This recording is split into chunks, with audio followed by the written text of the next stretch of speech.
பலத்த பாதுகாப்புடன் மாசாக என்ட்ரி கொடுத்த அரசியல் பிரபலம்.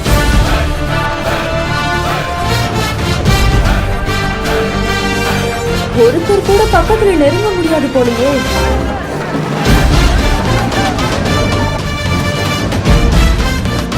பூங்கொத்து கொடுத்து மணமக்களை வாழ்த்திய EPS.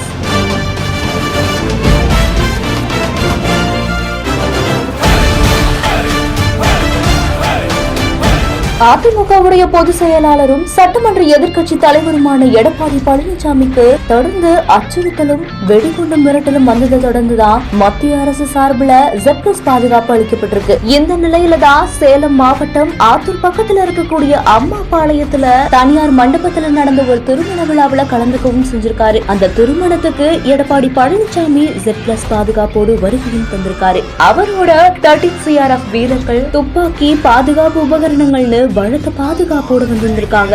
இந்த நிலையில தான் எடப்பாடி பழனிசாமி சுற்றுப்பயண பரப்புரை தொடர்ந்து இருக்கிற நிலைமையில CRF வீரர்கள் பாதுகாப்பு பணிக்கும் வந்திருக்காங்க. இந்த செய்தி குறித்த உங்களுடைய கருத்துக்களை கீழே கமெண்ட்ஸ்ல சொல்லுங்க. மேலும் செய்திகளுக்கு நம்ம பிஹைண்ட் ஃபாலோ பண்ணிக்கோங்க.